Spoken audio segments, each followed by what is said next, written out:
All right, we're going to be answering some comments on the TikTok, just ones we picked out, even if they weren't meant to be answered, because I don't know. Some of these are just like, I feel like I got to answer them. So I'll go first with one. We can switch off. Yeah, let me pull up my phone here, bro. I got mine on my phone. Okay, so the first one is from Gabe Q. He goes, this is from a TikTok where I said, you know, the Packers aren't going to be bad this year, but I can see the Bears, you know, being better than them. So his comment said, the Packers are so much better, it's not even funny. Love is already a better passer than Fields, and he started one game. So let's look at the stats from last year, okay? The Bears were 3-14, Packers 8-9. The Bears were last in pass yards last year. There's a lot of variables for that. The Packers were 19th. The Bears were first in rush yards. Packers were 15th. The offensive points, the Bears scored 222. The Packers always scored 234. I would say that's a lot closer than I thought it was going to be reading so less than 2 touchdowns. No, literally exactly 2 touchdowns. No, yeah, I was like right on that. So the pass defense was 6 for the Packers and 26 for the rush defense. The Bears had the 18th best pass defense and the 31st run defense. The Bears allowed 371 points and the Packers allowed 280. So obviously a bigger jump in that defense, but we know why. So let me answer this for you, Gabe Q. Okay, so I'm gonna tell you why the Bears will be better than the Packers next year, at least in this sense Okay. Oh, that was my timer. My bad. All right. So I'll tell you why. I'm just gonna restart it here. So first off, you guys were 19th in pass yards and only scored 2 more touchdowns than the Bears if you want to look at points. Okay. You guys lost a Hall of Fame quarterback and have all young receivers who are unproven. Christian Watson is promising, but you can't guarantee that. Okay. Justin Fields got a guaranteed number 1. They got Claypool, whatever you feel about him, number 2 or 3. You have Darnell Mooney. You have Cole Kmet, who's another year in the league. They got a solid right guard, a 5th-round rookie left tackle who was one of the best rookies last year. He's just one of the better tackles. One of the better tackles in the league. And he's going to year 2. We drafted a top 10 tackle this year. So the O-line is drastically improved. The wide receiver room is drastically improved. Fields is in year 2 of the offense. So let's say the Bears stay within a top 5 rushing team. If the Bears have a top 15 passing team, which I think is very doable, how are they not like better than the Packers? No, yeah, like the Packers have an older O-line. The running backs, yeah, they're okay. They're good. The running backs are good, but they're older. No, yeah, for sure. There's so much variables with the Packers right now, and it's like the Packers are not. Yes, maybe like the top end talent, but like the defense, the Packers rush defense wasn't even that good last year. And they lost Adrian Amos as one of their safeties. The Bears improved everywhere on defense. Like, basically, yes. Literally everywhere on defense. So, yeah, the fact that you think, like, Love is better than Fields and he hasn't even played games, like, yeah, okay, we'll see. But, I mean, the stats from last year aren't that crazy different. It's actually crazy how not different they are. No, yeah, it's funny you just said that because it literally leads me into exactly what I was going to say. And this is what cracks me up about this because I was actually just talking literally to a buddy about like something, like this exact subject. I don't know you were going to pick this one, but like this exact subject yesterday. Because, and again, they were like ripping on Jordan Love. But this is the point I'm trying to make is I think what we were discussing is when you look at what they put on tape in college, there's throws they can make. It's actually just like very similar stuff, which my point I'm trying to make is there's not like this gap really either way everyone's trying to make like in terms of, oh, they're throwing, he's a much better thrower than it's like they both made really good NFL throws on tape in college. That's both what they did. But the difference is that Justin was doing it against much higher competition. Yeah. Really at the end of the day, that's basically the only difference. So to sit here and act like Jordan Love is this absolutely, world-class throw of the ball in terms of like we saw Justin put like the exact same throws on tape. Yeah. It's just kind of ridiculous. Yeah. And also, I don't think Jordan Love has the rushing ability of Fields. I would say he has some, but absolutely not he doesn't have that rushing ability at Fields. He can get out there with his legs, but it's not going to be anything juking and spinning. And we've never seen Matt LaFleur without Aaron Rodgers. That is going to be the thing I'm most interested about. If the NFC North this year, that actually might be the most interesting thing. Like, forget about all the fun stuff with the Lions and Trey Lance potentially to the Vikings. Like, that might be the thing I'm most interested about with the NFC North, because that is either going to expose the man. Not that we know he's a good offensive mind, yada, yada, yada. Yeah. We're talking about in terms of leading the locker room, being the guy that leads the team. He might not be that guy, at least yet. I don't know. We're going to find out. Without A-Rod, I'm saying. With A-Rod, we know he can lead the team, yada, yada. You get what I'm saying. I know what you're saying. So summary, no, the Packers are not so much better. They're actually closer than you think. And we'll have to see about Love and Fields this year. I'm going to put my money on Fields, obviously. Bears hat. Bears training camp twice this year. So obviously there's a little bit of bias here, but all right. Next comment from XX, the Miza XX. My bad, bro. I'm just gonna do this one. I completely forgot. No. I was gonna say we also could just let's just run through them. So you just run through them and then I'll run through mine. Okay. So he said this is about Trey Lance possibly being traded to the Vikings. He said Trey Lance isn't better than Cousins though. Vikings' best bet is to scout well and draft their future franchise quarterback. Lance is a bust like Wentz. Okay, so there's so much wrong with this comment. Cousins is set to be 35 this year. Yes, Lance is not better than him now, but I'm willing to argue that Lance is a much better athlete and prospect than Cousins ever was. Lance has only paid 1.5. He played 1.5 games last year. There's zero way to tell what he'll actually be in the NFL. He's 23 years old. To say he's a bust, ignorant. Cousins was drafted in the 4th round. Trey Lance was drafted in the 1st. So to say that their best bet is to scout well and draft their future franchise QB is so just, there's no correlation. Cousins was drafted by the Commanders. And also, honestly, let's just point this out. Dante Culpepper was the best quarterback they drafted, and he was drafted in 1999. And obviously, like, they've drafted some people past them, but like that most recently, that's the best guy they've drafted. Yeah, absolutely. So do you really think the Vikings are set to scout the next quarterback when they haven't drafted a great quarterback in the last 20 plus years? It's a great point. Do they have time to develop a rookie quarterback? Their team is ready to kind of win now. Their line can last a little bit longer, but you think Justin Jefferson wants to go through a rebuild? They aren't bad enough to draft high. So like, please tell me where they get the quarterback. That's actually, and again, we talk about you gotta take shots, right? Well, you got to take shots. Again, and I understand where people are coming from too. Like, I know there's certain reports like, oh, Trey Lance still struggles with certain things. Like, I'm not sitting here saying none of that's true. Again, what I'm saying is we're still a really young guy with a super high ceiling, and sometimes you got to take shots. Yeah. And especially if you don't believe Kirk Cousins is the guy that's going to lead you to the promised land. Yeah, I mean, yeah, Cousins is obviously the better quarterback now, but what about in 2 years? That's exactly. And this goes into the ceiling thing. And if you really actually commit to Trey Lance, nobody's really, like, he's not been committed to yet. No. He was committed to the day of the draft, and then when the injury happened, all that shit went out the window, obviously. Well, I think the 49ers also realize that, like, their window is kind of closing. Even George Kittle acknowledged it. Yeah. So it's kind of just like, well, Purdy's the guy we know we can win with now. So why will we experiment with Trey Lance? Exactly. No, 100%. So moving on to the next comment, Jack Ganzel, he said, this is about the Lions, just their success this year. And he goes, a playoff threat that has a chance to upset. And I think that is, it's not really like a response to a comment or like a question of it. It's just like, I think that's the best way to put it. The Lions are coming off a hot finish to the 2022 season. They're looking to make a playoff push in the weak NFC. They can fight for the NFC North title so they can secure a top 4 seed.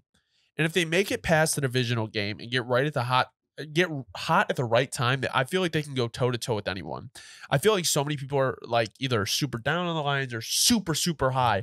But like what he said, a playoff threat that has a chance to upset is, I think, the perfect way to describe the Detroit Lions in 2023. I think it's just such a, like, they're a threat to any team they play if they get hot. No, absolutely. Like, that's, I've been very big on the train of like that this team is just criminally underrated. And again, it helps a lot when you look at the team like how we do on a chart where you can kind of see like where they grade out and round out compared to other people to play the same position where you see the whole team at once. Again, they have a lot of guys that are like in terms of how they are evaluated at the upper echelon of their position. Again, not like star names, but I'm talking about production last year, tape last year, guys that are putting out good tape. They have guys at like almost every position putting out a lot of good tape. And young guys, it's not like they're getting older guys in. These are a lot of young guys that have a chance to make a big jump this year. Yeah. So I'm very much with you where it's like, if they had another season similar to this year, then yeah, then it would be like that upset approach. But I'm almost at the terms where it's like, this might not even be like an upset if they could beat somebody good in the playoffs. It's almost like they have a good regular season. To your point, they are a very good team where they could go in. Very good team. They are a well-built team. Like the trenches, and trenches where it starts. You know, me and my trenches. Like that's where the Lions have that. Like they have the competitive puzzle pieces. Yeah, 100%. Knocking the mic. 100%. So yeah, shout out Jack. That was a great comment. Honest is the username. This is about the Bears being a top 10 offense. He said top 10, reach. Not a reach. I don't care about the hat. Not a reach. The Bears already had the #1 rushing offense this year. They improved the line and receiving core drastically. Year 2 in the same offense. Justin has time to develop with the core. Not a reach in the slightest. It's really not a reach, bro. Like people who don't watch the Bears, like, yes, like the flashy moments were few and far between. But when they were flashing, it was just like you could tell they were building. It wasn't just like, oh, they hit a hole or like something like that. Like they were flashing. The O-line, man, if they can just get the passing game, like I was saying, in the top 15, not a reach. Not a reach. The running game should improve this year. And they were already #1 in the league last year. Like, you know, I've been, you know, if you've watching the show, you know how I've been very high on the Bears offense, and I've been kind of gassing you guys up. You know, I've been gassing the Bears offense up, and I'm gonna keep doing it.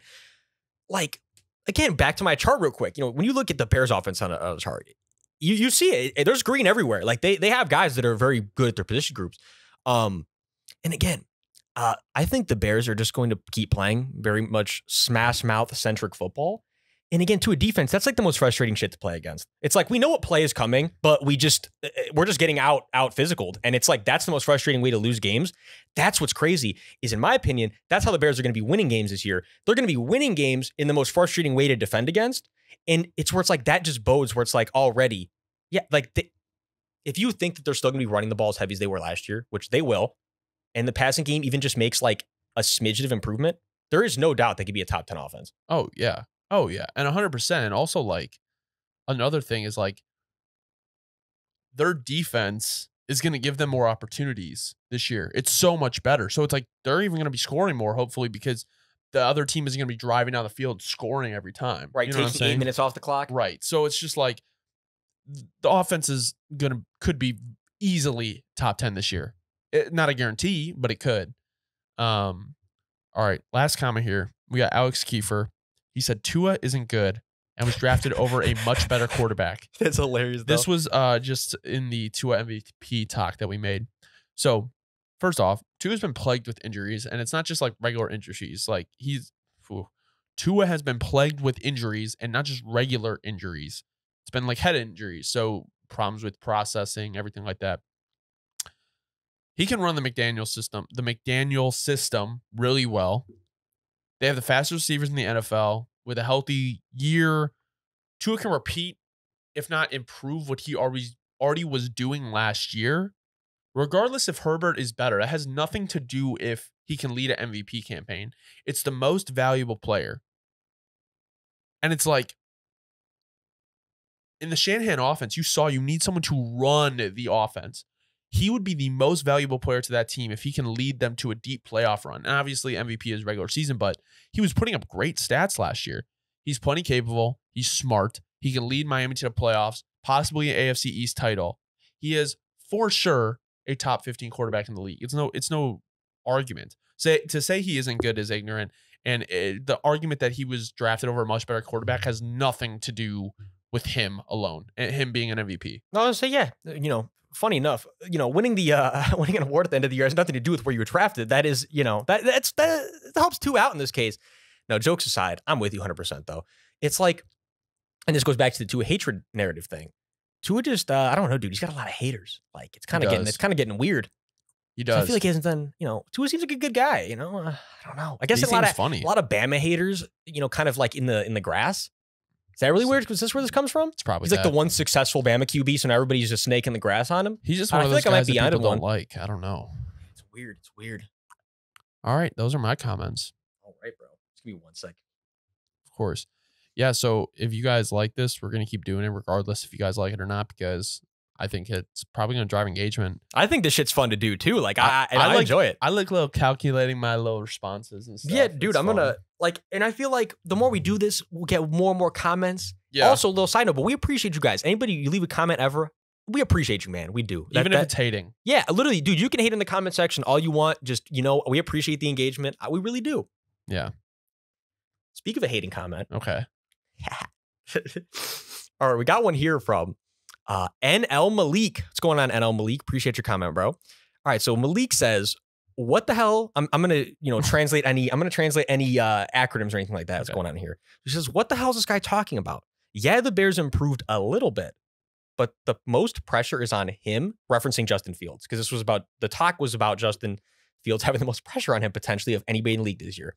And again, I know when you first hear that, it's like, okay, there are a lot of guys that would come to your mind of like they have a lot of pressure on them. But again, we'll break down the situation. And somebody also responded to the comment saying basically what I'm going to say here. But again, we'll re-break it down because I get it though. If you don't really fully like think about the situation at hand, you don't think of it that way. But then when you consider that, okay, they skipped literally, in my opinion, a generational quarterback talent. Like they said to Bryce Young, essentially, dude, Justin's our guy. Like literally they said that. They didn't say it in English, but they said it in some verbiage. Like, we don't need you because we have Justin Fields. So that already puts a lot of pressure on Justin.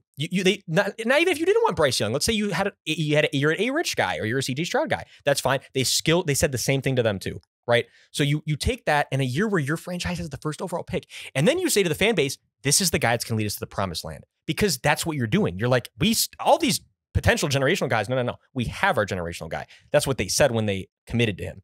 So now in a city like Chicago, let me tell you guys from living, in Chicago, it's like if you don't perform after the city is committed to you and they gave you some rain and they put some faith in you, the response is not very warm typically. So like, I'm just saying from the perspective of living here and everything about it, if Justin doesn't perform this year, I'm telling you for a fact, there is certainly pressure on him. And he knows it and feels it, because you don't perform in this city after all the pressure that's been put on him, people are not going to be happy. That's just where it comes to from my point of view. Again, you could debate this, but if you think of it like that, I think it helps. Yeah, I agree. I mean, I'm not going to go too much into it because like how I feel about it. It's just like, bro, it's like, what do you mean? Like, they passed up on the number 1 pick. Like, that's a lot of pressure. And they literally got a number 1 weapon for him and drafted a top 10 lineman to make sure that he is the guy. I was going to say that. How about that for another thing? I completely blanked on it, but it was like, that was the other part about the comment I disagree with, is that he had said they only improved a little bit. I feel like the Bears maybe improved potentially the most, or some of the most out of all of the teams in the league this offseason. Where you look at a team that make a huge jump, I think the Bears made a huge jump. So again, and to your point about the O-line thing, they skipped on a lot of guys that people really thought would have been a better quote unquote pick at the time to get, again, because that's the guy that they said is going to protect him. This was about protecting our guy. Yep. And goes back to the our guy thing. And when you're our guy in Chicago, you got to deliver. That's just what it comes down to. 100%. All right, bro. On to number 2. That was a fun comment. That was a good one. All right. I got right here. We got a comment from Paris Campbell Season. Appreciate you leaving a comment, bro. It says, actually, it's kind of like 2 comments. I'll combine them into one here, and then Finn responds to this one. Literally just Finn in all caps. But so the first comment says, everyone loves throwing unnecessary shots at Daniel Jones. And the response to this comment says, I know, it's mad annoying. And the comment on these comments were in reference to a talk that I said about Daniel Jones, how we're headed down a crash course where the QB market is in line to be reset soon, right? Because this is not going to work. I will tell you from just, I'm a logical person. I like to look at things logically. Logically, there is no way that GMs and owners are going to keep paying guys 1/4 of their entire salary cap that don't really help the team win that much. No. Because that's where we're at now. Again, I just used Daniel Jones as an example here, Paris Campbell season. I could have used a lot of other guys. And that's the point. This is not an unnecessary shot. Do you understand that man is making $40 million US dollars? You guys know that? This is $40 million US dollars going into his bank account for playing mid-level at the quarterback position. Like, don't overcomplicate it. That's the reality. That can't keep happening. This has nothing to do with an unnecessary shot at Daniel Jones. Do you understand he became $40 million richer this year? I'll take as many shots at him as I want. It has nothing to do with him. It has to do with the money he is making and money that other people that play the same position as him are making, where it's just not going to work long term. I'm sorry Daniel Jones is your guy. I'm not saying he's a bad quarterback. Just the fact that his salary and salaries similar to that are just not, this is not going to work long term. It's absolutely not. I agree. I think you're going to see like a lot more quarterbacks start having to take like the Geno Smith contract. And I think that's kind of how it has to be when you're constructing a team and you're not like a superstar quarterback.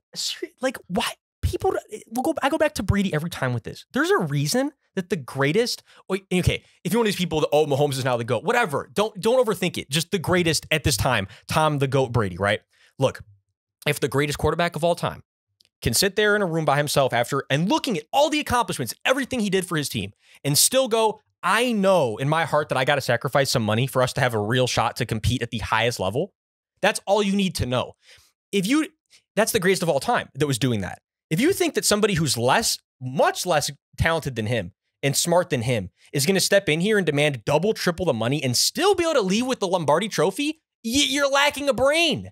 No way. I'm sorry. That's just, and again, I get it. Everyone loves their guy. Everyone loves their quarterback. But guys, we got to wake up where this is going to be. And people were saying this about running backs, I'm sure, like 10, 20 years ago, and people hated them. They were probably like, what is the guy talking about? You know, the running back carries the offense, yada, yada. Well, look at him now. Look at this now.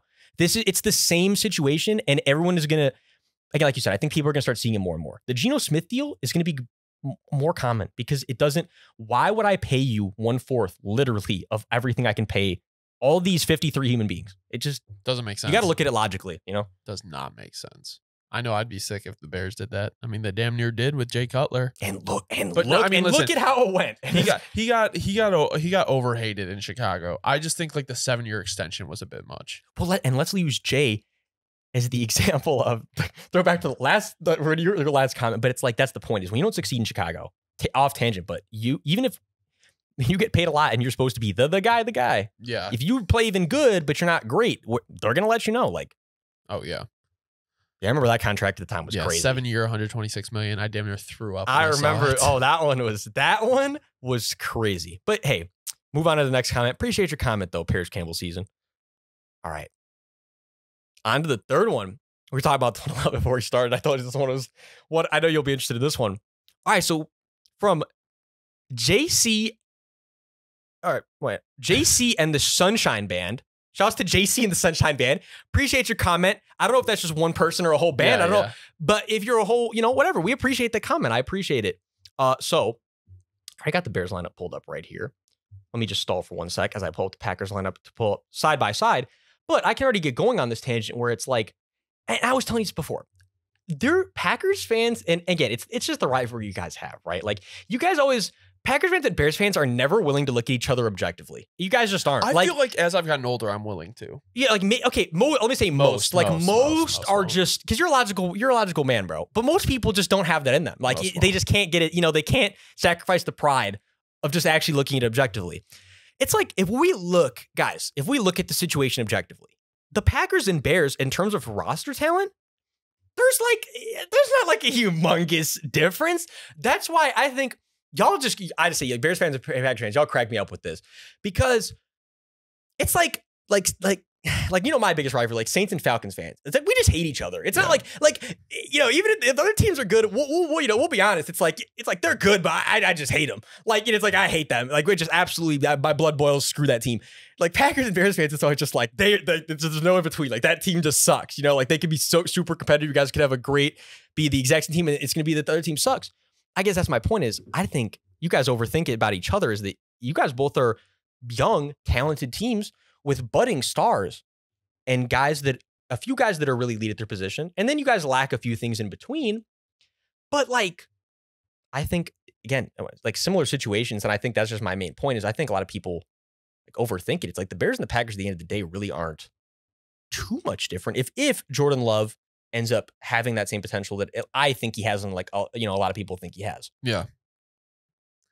Not much to say, man. Yeah. I you know how I feel about loving the Packers. It's like that's just my opinion, because I've been a Jordan Love truther for a while, so I got to stick with it. But it's just it's like everybody always acts like there's a huge difference, and especially this year, I feel like you guys are much more similar than different. Oh yeah, 100%. People think like one team is way better than the other. They're pretty similar this year. Absolutely. Like I could see them; they could finish very close in record. All right, on to the fourth comment here from Dom, and then it's an emoji that doesn't register on my phone for whatever reason. Two emojis don't register. You got to update, bro. I got to get an update, guys. But yeah, so Dom with some emojis. Appreciate your comment, bro. Comment says, Hackett had Russell Wilson running an Aaron Rodgers offense. That's why Hackett will do good in New York, but did bad in Denver. Okay. So it was an interesting comment, because got the gears turning in my head for this reason, right? Okay, so I get where he's coming from, but I don't necessarily think that's everything about it, because I don't think that again, we're just assuming that Russell Wilson only plays well when he's playing on an improvisational style. Mm-hmm. But I don't think that's true. I think that takes away from Russ's talent. I think that takes away from, again, I get what you're saying. Does he have great moments where he's playing completely off platform and completely just off script and it works really well? Like, absolutely, like for sure.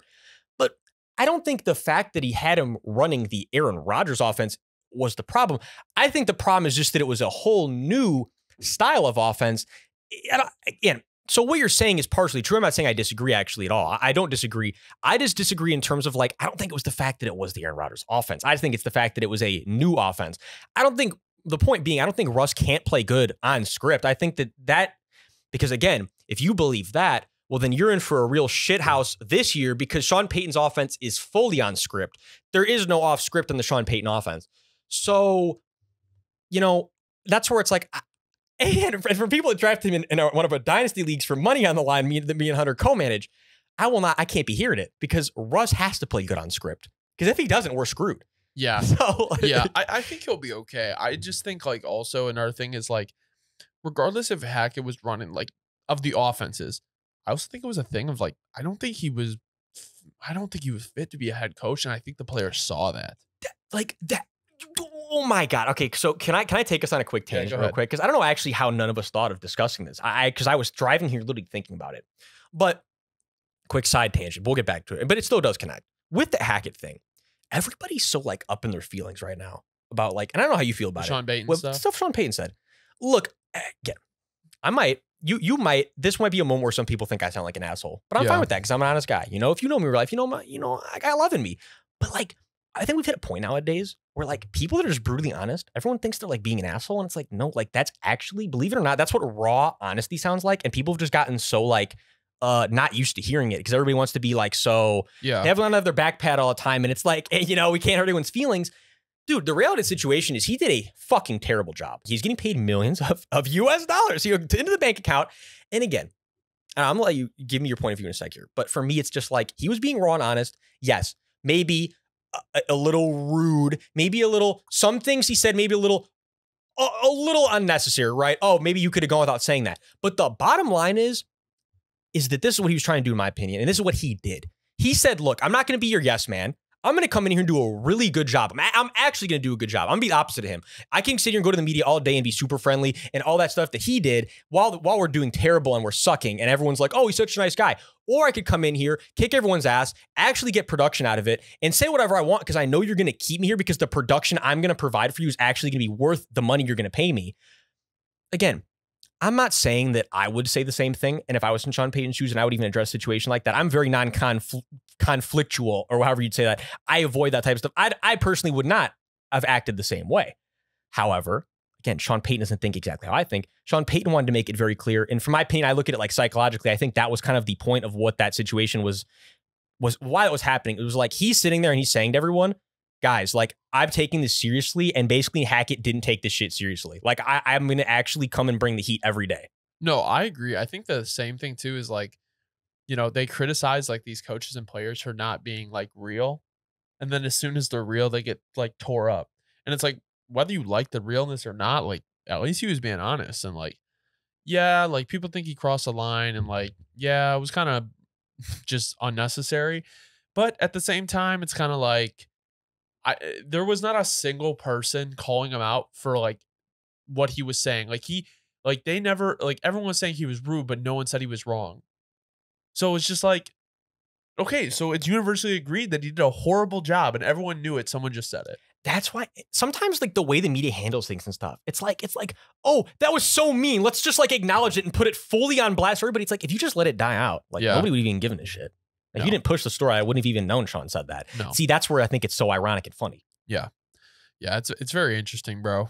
Yeah, that was a crazy day. I couldn't believe it was real. I thought it was fake. I thought like Butt Crack Sports or like Ball Sack Sports tweeted it out. Bro, like, literally, Sean Payton was, dude, he was sitting, all season was too much for Sean. He wanted to get right back into the action. He's like, I'm coming in and I'm literally starting beef right away. He's like, I wanted to smoke.